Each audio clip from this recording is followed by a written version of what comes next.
All right, welcome back to the program. This is still Daybreak on Trust TV. Time to take a look at the papers to bring you up to speed with the stories making the headlines. As is tradition, we begin with a look at the front page of the Daily Trust newspaper for today, Thursday, June 27, 2024.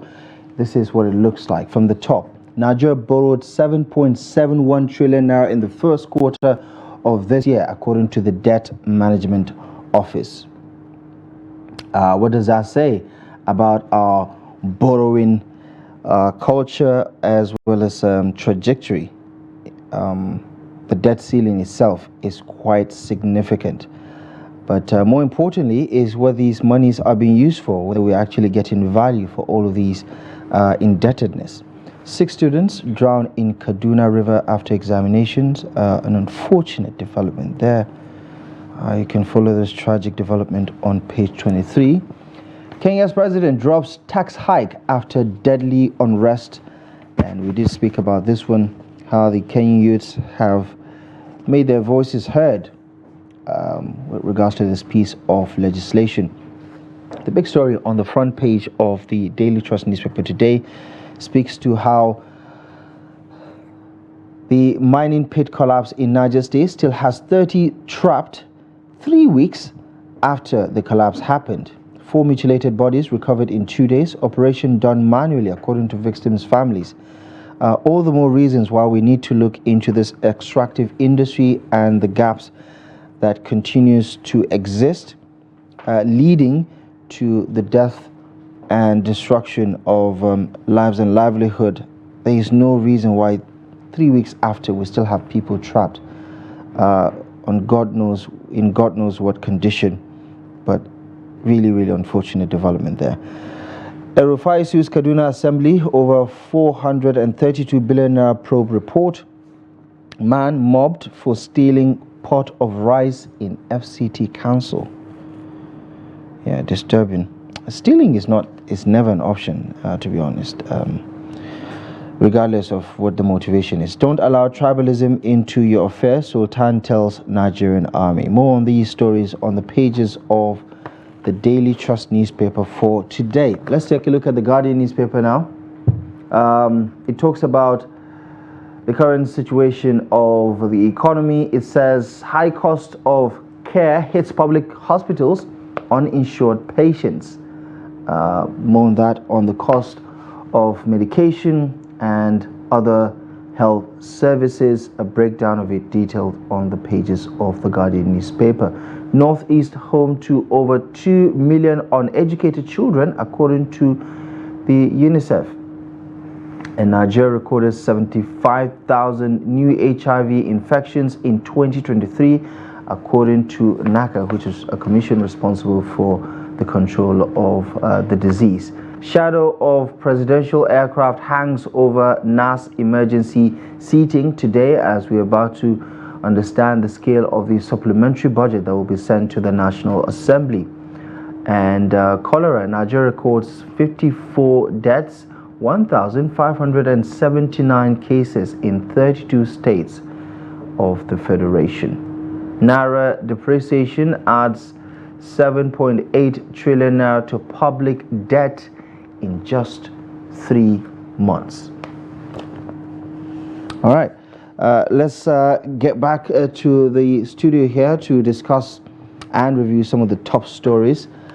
Joining me this morning is a member of the Daily Trust editorial board, a veteran journalist. He doesn't like to be called veteran journalist, so I'm going to take that back. A seasoned journalist. Okay. Mala Zongo is joining us this morning. Good morning to you. Yeah. I took it back. It was Sunday's fault. He said veteran, and it's stuck in my head. Who that after? Exactly. Yeah. Good to see you this morning. Thank you. Let's get started with this whole debt situation. The government wants us to believe that the threshold is still there, that even though they are borrowing so much, it is nothing to worry about. But the Debt Management Office is saying that we have borrowed 7.7 trillion naira in the first quarter of this month, in the first quarter of this year. So in the first 3 months, this is how much, we've added to the debt ceiling. We seem to be getting the same story. If you remember clearly, that has been the story even with the previous administration, that every time we complain, they said, no, we still have a window so we can borrow more. But in real sense, when you look at it, who wants to borrow?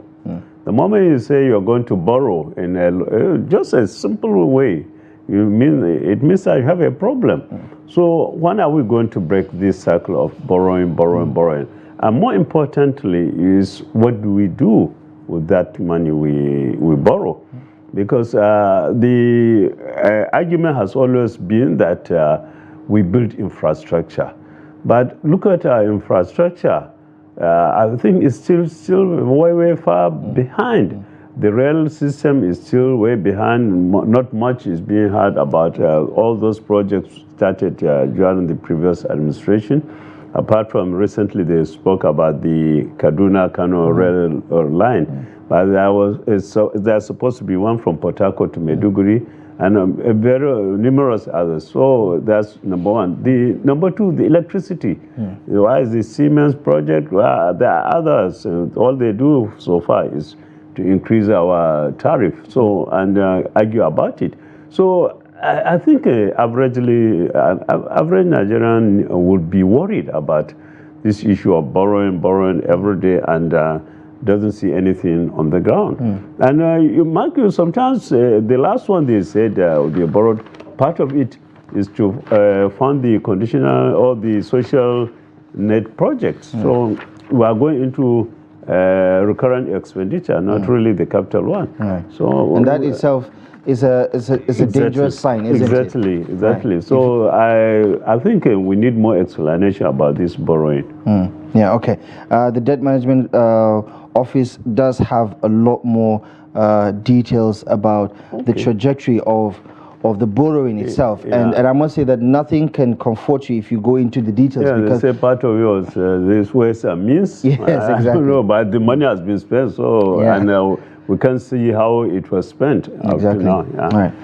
Let's head over to Kenya now, because over the past few days it has been a tense and disturbing development from Kenya, one of Africa's shining stars. It's all in relation to its own economy. Since President Ruto came to power, he has inherited quite an ailing economy. And in his own effort to try to address that, he's looked at so many economic reforms that include tax reviews and hikes. And it's safe to say that the youths of the country have spoken with a resounding voice to say no. Unfortunately, some of them had to die before the president rescinded this legislation. What are your thoughts about, one, the tax bill itself, the finance bill itself, and then two, how the country was rocked because of the protests that caught the attention of the entire world? Yeah, number one, I think I don't know really. I don't know much about the Kenyan economy, but it's a general African trend or developing country trend. Take example, they take the advice of IMF and World Bank, and they said the only way out is to tax the people and to get more and to cut spending. And actually, he tried it and it didn't work because he taxed those basic issues. He taxed bread. He taxed even napkins that people buy. He taxed hospital equipment, and people told him, "Look, if you tax bread, people cannot eat well. If you tax," but what you are saying is that those things, like the sanitary part, he said he was taxing on the napkins, only the important one. But how much is being manufactured within Kenya? It's just being clever by half. So I think it's time for the African countries to say, look, we can do it, but let's look at our situation, really, what is on the ground, and if they look at what is on the ground, there's so much poverty in Africa. So amidst that poverty, you are taxing the people. When you tax medical equipment, it means that the basic care cannot get it, because they talk about, look, if you by doing that, those with those chronic diseases like cancer, the cost of dialysis will go up, and all those kind of things. So what happens? The rich man can fly out and get that medical care, but what of the poor man? So I think that's a very essential it's a lesson for African leaders to do that. Unfortunately, many people, I think about 23 died.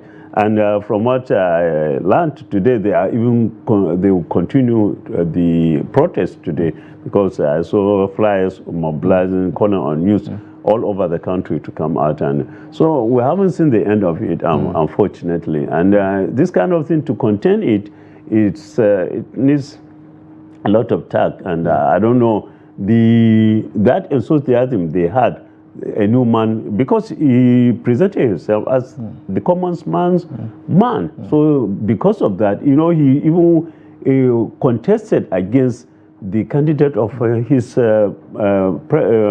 president. He was the deputy president then. The president didn't like him to contest. To succeed him. Yet he went and he won. So probably he may lose that support he had. And I think the people must feel betrayed by him. Much of it would depend on the success of the reforms that he's trying to put in place, because unemployment is also very high in Kenya. Exactly. And why are the reforms? Because you are basing your reforms on these taxes. And if the taxes are not there, what happens?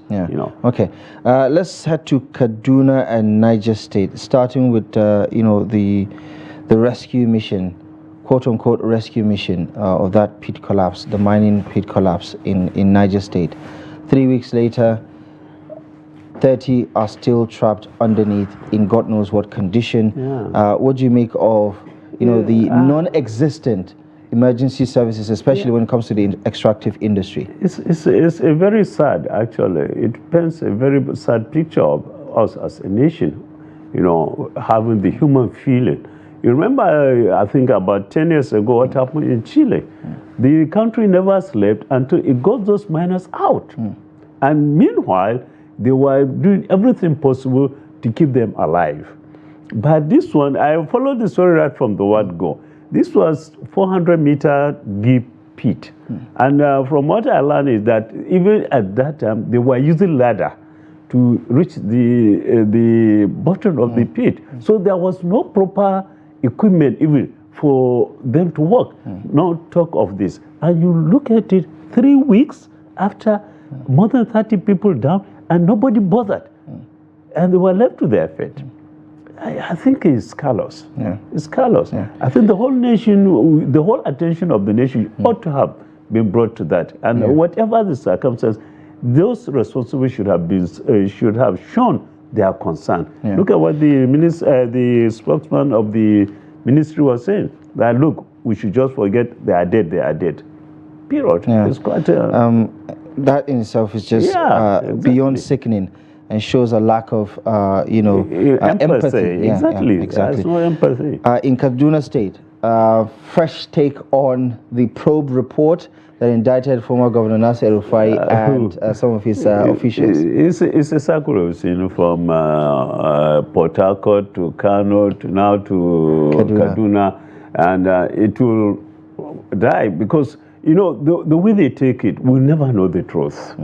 It will appear is that your successor is trying to malign you and try to paint you in bad picture simply because he is in. And in between there will be so much hype about it. So at the end of the day, the ordinary Nigerian, because you don't know the truth, if there is any wrong done, we'll never know, because it will end up in the courts. Over Peter Odili, everybody is going to court and gets something. So the same circle of political witch hunt or back and forth. Everybody will hide under that, and he will escape, and that's the end of it. And Nigeria will continue. Okay.